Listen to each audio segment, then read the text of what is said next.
ಎಲ್ರಿಗೂ ನಮಸ್ಕಾರ. ಪ್ರಿಮನು T V Kannada YouTube ಚಾನಲ್ಗೆ ನಿಮ್ಮೆಲ್ರಿಗೂ ಕೂಡ ಸ್ವಾಗತ. ಸ್ನೇಹಿತರೆ, ಎಲ್ಲರೂ ಹೇಗಿದ್ದೀರಾ? ಹೋಪ್ ಎಲ್ಲರೂ ಚೆನ್ನಾಗಿದ್ದೀರಾ ಅಂತ ಅಂದ್ಕೊಳ್ತಾ, ಹಾಗೆ ಎಲ್ಲರೂ ತುಂಬ ಚೆನ್ನಾಗಿ ಓದ್ತಾ ಇದ್ದೀರಾ ಅಂತಲೂ ಕೂಡ ಅಂದ್ಕೊಳ್ತೀನಿ. ಯಾಕಂದರೆ ನಮಗೆ ಟೈಮ್ ತುಂಬಾ ಕಡಿಮೆ ಇದೆ.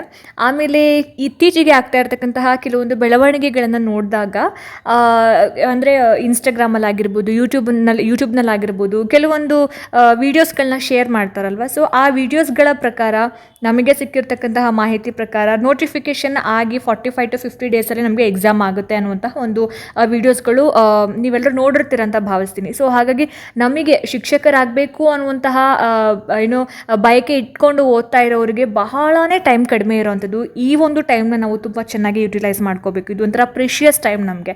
ಓಕೆ, ಸೊ ಇವತ್ತಿನ ಒಂದು ವಿಡಿಯೋದಲ್ಲಿ ಯಾವ ವಿಚಾರದ ಬಗ್ಗೆ ಮಾತಾಡ್ತಾ ಇದ್ದೀನಿ ಅಂತ ಆಲ್ರೆಡಿ ನಿಮಗೆ ತಮ್ಮನೇಲಿ ನೋಡಿ ಗೊತ್ತಾಗಿರುತ್ತೆ. ಕಂಪ್ಯೂಟರ್ ಸೈನ್ಸ್ ಟೀಚರ್ಸ್ ರಿಕ್ರೂಟ್ಮೆಂಟ್ಗೆ ಸಂಬಂಧಪಟ್ಟ ಹಾಗೆ ಫೈನಲ್ C&R ರೂಲ್ ಬಂದಿರುವಂಥದ್ದು. ಸೊ ಫೈನಲ್ C&R ರೂಲ್ ಬಂದಿದೆ ಅಂತಂದರೆ ನಾರ್ಮಲ್ ಆಗಿ ಟೀಚರ್ಸ್ ರಿಕ್ರೂಟ್ಮೆಂಟ್ಗೆ ಸಂಬಂಧಪಟ್ಟ ಹಾಗೆ ನೋಟಿಫಿಕೇಶನ್ಸ್ ಅತಿ ಶೀಘ್ರದಲ್ಲೇ ಬರುತ್ತೆ. ನಮಗೆ ಗೆಸ್ ಕೂಡ ಮಾಡೋಕ್ಕಾಗಲ್ಲ, ಯಾವ ಕ್ಷಣದಲ್ಲಿ ಬೇಕಾದ್ರೂ ನೋಟಿಫಿಕೇಶನ್ ಆಗಿಬಿಡ್ಬೋದು. ಸೊ ಹಾಗಾಗಿ ನಮ್ಮ ಒಂದು ತಯಾರಿ ಏನಿದೆ, ನೀವೇನು ತಯಾರಿ ಮಾಡ್ಕೊತಾ ಇದ್ದೀರಾ, ಒಂದು ನಿಮಿಷನೂ ವೇಸ್ಟ್ ಮಾಡದೆ ನೀವು ತಯಾರಿನ ಮಾಡ್ಕೋಬೇಕಾಗುತ್ತೆ. ಓಕೆ, ಸೊ ಇವಾಗ ಬಂದಿರತಕ್ಕಂತಹ ಒಂದು C&R ರೂಲ್ನಲ್ಲಿ ಏನೇನು ಚೇಂಜಸ್ನ ಮಾಡಿದ್ದಾರೆ, ಹಾಗೆಯೇ ಯಾರಿಗೆಲ್ಲ ಅವಕಾಶಗಳನ್ನ ಕೊಟ್ಟಿದ್ದಾರೆ ಅಥವಾ ಸೇಮ್ C&R ರೂಲ್ನ ಹಾಕಿದ್ದಾರೆ ಅನ್ನೋದನ್ನು ನಾವಿವಾಗ ನೋಡ್ತಾ ಹೋಗೋದಾದರೆ, ಈ ಒಂದು C&R ರೂಲ್ ಬಂದಿರುವಂಥದ್ದು 10ನೇ ತಾರೀಕು 8ನೇ ತಿಂಗಳು 2026 ಅಂದರೆ ಇವತ್ತಿನ ದಿನ ಬಂದಿರೋವಂಥ C&R ರೂಲ್. ಓಕೆ, ಸೊ ಏನು ಒಬ್ಜೆಕ್ಷನ್ನ ಹಾಕಿದ್ವಿ, ಆ ಒಬ್ಜೆಕ್ಷನ್ ಎಲ್ಲ ಪರಿಗಣನೆ ಮಾಡಿ ಅವರು ಇವಾಗ ಫೈನಲ್ ಆಗಿ ಒಂದು C&R ರೂಲ್ನ ಬಿಟ್ಟಿದ್ದಾರೆ. ನೋಡಿ, ಈ ನಿಯಮಗಳು ಕರ್ನಾಟಕ ರಾಜ್ಯ ಪತ್ರದಲ್ಲಿ ಅಂತಿಮವಾಗಿ ಪ್ರಕಟಗೊಂಡ ದಿನಾಂಕದಿಂದ ಜಾರಿಯಾಗುತ್ತೆ. ಅಂತಿಮ ಅಂದರೆ ಇವತ್ತು ಏನು ಬಿಟ್ಟಿದ್ದಾರೆ, ಇವತ್ತಿಂದ ಇಲ್ಲಿರ್ತಕ್ಕಂತಹ ಇನ್ಫಾರ್ಮೇಷನ್ಗಳು ಜಾರಿಯಾಗುತ್ತೆ ಅಂತ. ಓಕೆ, ಸೊ ಇವಾಗ ಟೀಚರ್ಸ್ ರಿಕ್ರೂಟ್ಮೆಂಟ್ ಅಂತ ಬಂದಾಗ, ಅಂದರೆ ಕಂಪ್ಯೂಟರ್ ಶಿಕ್ಷಕರ ನೇಮಕಾತಿ ಅಂತ ಬಂದಾಗ 1 to 8 ಸ್ಟ್ಯಾಂಡರ್ಡ್ ಅಂದರೆ 1ನೇ ತರಗತಿಯಿಂದ 8ನೇ ತರಗತಿ ತನಕ. ಸೊ ಇವಾಗ 1 to 8 ಅಂತಂದರೆ 1 to 5th ತನಕ ನಮಗೆ PSTR ಅಂತ ಹೇಳಿ ನಾವು ಕನ್ಸಿಡರ್ ಮಾಡ್ತೀವಿ. ಹಾಗೆಯೇ 6th to 8th ಸ್ಟ್ಯಾಂಡರ್ಡ್ ಅಂತ ಬಂದಾಗ ನಾವು ಅದನ್ನು GPT ಅಂತ ಹೇಳಿ ಕನ್ಸಿಡರ್ ಮಾಡ್ತೀವಿ. ಓಕೆ, ಸೊ ಹಾಗಾಗಿ ಇಲ್ಲಿ 1 to 8th ಸ್ಟ್ಯಾಂಡರ್ಡ್ ಅಂತ ಕೊಟ್ಟಿರೋದ್ರಿಂದ GPTನೂ ಆಗಬಹುದು ಅಥವಾ PSTR ಕೂಡ ಆಗ್ಬೋದು. ಸೊ ಇಲ್ಲಿ ಗಣಕ ವಿಜ್ಞಾನ ಶಿಕ್ಷಕರು ಅಂತ ಬಂದಾಗ 2500 ಶಿಕ್ಷಕರು ಅಂತ ಮೆನ್ಷನ್ ಮಾಡಿದ್ದಾರೆ. ಬಟ್ ಒಂದೇ ಸಲ 2500 ಶಿಕ್ಷಕರನ್ನ ನೇಮಕ ಮಾಡ್ಕೊಳ್ಳಲ್ಲ, ಹಂತವಾಗಿ ಮಾಡ್ಕೊಳ್ತಾರೆ.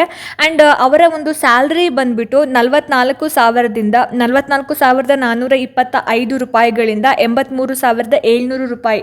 ಸೊ ಇದು ಅವರ ಒಂದು ಸ್ಯಾಲ್ರಿ ಸ್ಕೇಲ್ ಆಗಿರುತ್ತೆ. ಓಕೆ, ಆ್ಯಂಡ್ ನೆಕ್ಸ್ಟು ಇಲ್ಲಿ ಏನು ಕೊಟ್ಟಿದ್ದಾರೆ ಅಂದರೆ ಯಾರ್ಯಾರೆಲ್ಲ ಎಲಿಜಿಬಲ್ ಇದೀರಾ ಈ ಒಂದು ಕಂಪ್ಯೂಟರ್ ಸೈನ್ಸ್ ಟೀಚರ್ಸ್ ರಿಕ್ರೂಟ್ಮೆಂಟ್ಗೆ ಅಪ್ಲೈ ಮಾಡೋದಕ್ಕೆ ಅಂತಂದರೆ, ಇಲ್ಲಿ ನೀವು ನೋಡ್ತಾ ಇರ್ಬೋದು, ಕಾನೂನಿನ ಮೂಲಕ ಸ್ಥಾಪಿಸಲಾದ ವಿಶ್ವವಿದ್ಯಾನಿಲಯದ ಈ ಕೆಳಕಂಡ ಯಾವುದಾದರೂ ಒಂದು ಸ್ನಾತಕ ಪದವಿಯಲ್ಲಿ ಕನಿಷ್ಠ ಸರಾಸರಿ 50 ಅಂಕಗಳನ್ನು ಹೊಂದಿರತಕ್ಕದ್ದು ಅಂತ ಕೊಟ್ಟಿದ್ದಾರೆ. ಸೊ ಈ 50 ಅಂಕಗಳು ಯಾರಿಗೆ ಅಂತ ಹೇಳಿದ್ರೆ ಜನರಲ್ ಕ್ಯಾಟಗರಿ ಅವರಿಗೆ. ಓಕೆ, ಸೊ SC/ST ಕ್ಯಾಟಗರಿ 1 ಅವರಿಗೆ 45% ಇದ್ರೆ ಸಾಕಾಗುತ್ತೆ. ಅದನ್ನು ಲಾಸ್ಟಲ್ಲಿ ಮೆನ್ಷನ್ ಮಾಡಿದ್ದಾರೆ, ಅದನ್ನು ನಿಮಗೆ ತೋರಿಸ್ತೀನಿ. ಓಕೆ, ಸೊ ಇಲ್ಲಿ ಏನಾಗಿದೆ ಅಂತಂದರೆ ಯಾರ್ಯಾರೆಲ್ಲ ಅಪ್ಲೈ ಮಾಡ್ಬೋದು ಹಾಗಾದರೆ, ಬ್ಯಾಚುಲರ್ ಆಫ್ ಸೈನ್ಸ್ ಅಂತಂದರೆ BSc ಮಾಡಿದವರು ಎಲ್ಲರೂ ಅಪ್ಲಿಕೇಶನ್ ಹಾಕ್ಬೋದಾ?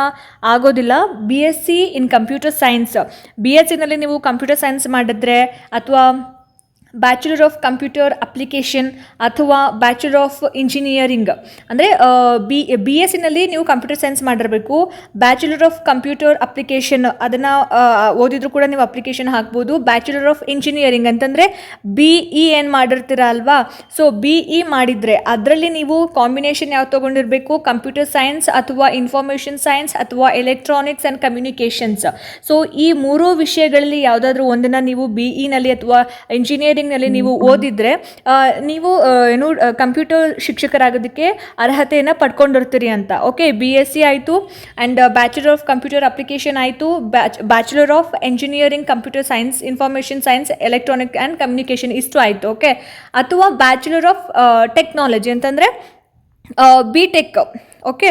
ಸೊ ಬಿ ಟೆಕ್ ಅಂತ ಬಂದಾಗ ಅದರಲ್ಲಿನೂ ಕೂಡ ನೀವು computer science, information science, electronics and communication, so ಇದರಲ್ಲಿ ನೀವು ಯಾವುದಾದ್ರೂ ಒಂದು ಕೋರ್ಸನ್ನು ಮಾಡಿತ್ತು ಅಂತಂದ್ರೂ ಕೂಡ ನೀವು ಅಪ್ಲಿಕೇಶನ್ನ ಹಾಕ್ಬೋದು. BSc, BTech, BE. ಓಕೆ. ಇನ್ನು ಯಾರಿಗೂ ಕೂಡ ಇವಾಗ ಡಿಪ್ಲೊಮೊ ಮಾಡಿದ್ದೀನಿ ನಾನು ಅಂತ ಹೇಳ್ಕೊಂಡು ಕಮೆಂಟ್ ಮಾಡಿರ್ತೀರಲ್ವಾ. ಸೊ ಡಿಪ್ಲೊಮೊ ಮಾಡಿದವರಿಗೆ ಅಥವಾ ಕಂಪ್ಯೂಟರ್ ಕೋರ್ಸ್ ಮಾಡಿದವ್ರಿಗೆ ಯಾರಿಗೂ ಅವಕಾಶ ಕೊಟ್ಟಿಲ್ಲ. ಅಫಿಷಿಯಲ್ ಆಗಿ BSc ಮತ್ತು ಇಂಜಿನಿಯರಿಂಗ್ ಮತ್ತು BTech ಮಾಡಿರೋರಿಗೆ ಮಾತ್ರ ಅವಕಾಶ ಕೊಟ್ಟಿದ್ದಾರೆ.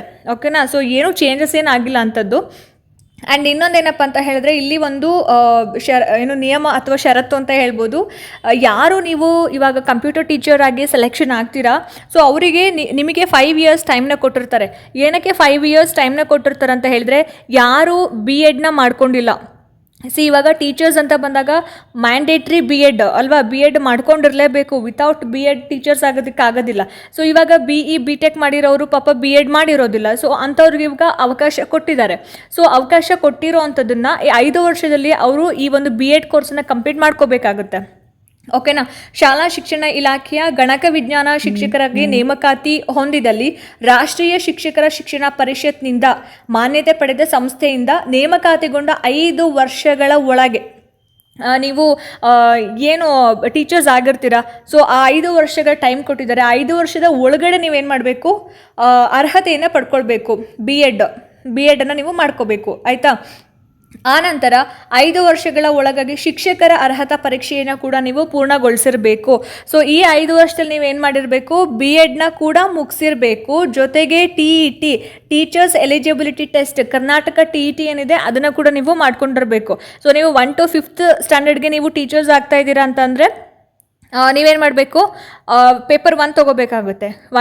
6th to 8th ಸ್ಟ್ಯಾಂಡರ್ಡ್ಗೆ ನೀವು ಟೀಚರ್ಸ್ ಆಗ್ತೀರಾ ಅಂತಂದರೆ ನೀವು ಪೇಪರ್ 2 ತೊಗೊಳ್ಬೇಕಾಗುತ್ತೆ. ಓಕೆ. ಸೊ ಇಲ್ಲಿ ನೆಕ್ಸ್ಟ್ ಏನು ಕೊಟ್ಟಿದ್ದಾರೆ ನೋಡಿ, SC ST ಅಂದರೆ ಪರಿಶಿಷ್ಟ ಜಾತಿ, ಪರಿಶಿಷ್ಟ ವರ್ಗ, ಇತರೆ ಹಿಂದುಳಿದ ವರ್ಗ, ಪ್ರವರ್ಗ 1ಕ್ಕೆ ಸೇರಿದ ಅಭ್ಯರ್ಥಿಯಾಗಿದ್ದರೆ, ನೀವು in case SC ST category 1ಗೆ ಸೇರಿದರೆ, ಅಂಗವೈಕಲ್ಯವುಳ್ಳ ಅಭ್ಯರ್ಥಿ ಆಗಿದ್ದರೆ ಪದವಿಯಲ್ಲಿ ಕನಿಷ್ಠ ಎಷ್ಟಿರಬೇಕು, 45 ಅಂಕಗಳನ್ನ ಪಡೆದಿರಬೇಕು.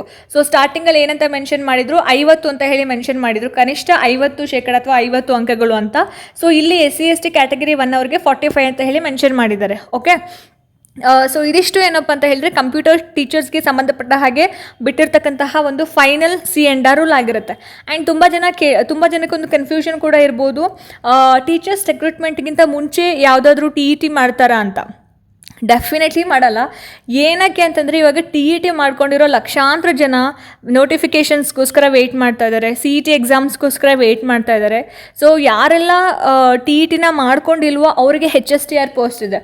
ಸೊ ನೀವು HSTRಗೆ ಅಪ್ಲಿಕೇಶನ್ ಹಾಕ್ಬೋದು. ಯಾಕಂತಂದರೆ HSTRಗೆ TETನ ಕೇಳಿಲ್ಲ ಆ್ಯಂಡ್ PGನ ಕೇಳಿಲ್ಲ. ಯಾರು TET ಮಾಡ್ಕೊಂಡಿದ್ದೀರಾ ಅವರು ನೀವು GPTಗೂ ಕೂಡ ಅಪ್ಲಿಕೇಶನ್ ಹಾಕ್ಬೋದು ಆ್ಯಂಡ್ HSTRಗೂ ಕೂಡ ಅಪ್ಲಿಕೇಶನ್ ಹಾಕ್ಬೋದು.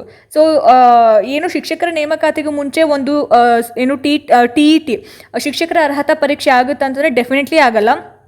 ಈ ಒಂದು ಪ್ರೊಸೀಜರ್ ಆದಮೇಲೆ ಖಂಡಿತವಾಗ್ಲೂ ಆಗುತ್ತೆ. ಆ್ಯಕ್ಚುಲಿ ವರ್ಷಕ್ಕೆ 2 ಸಲ ಮಾಡಬೇಕು ಅಂತ ಇತ್ತು.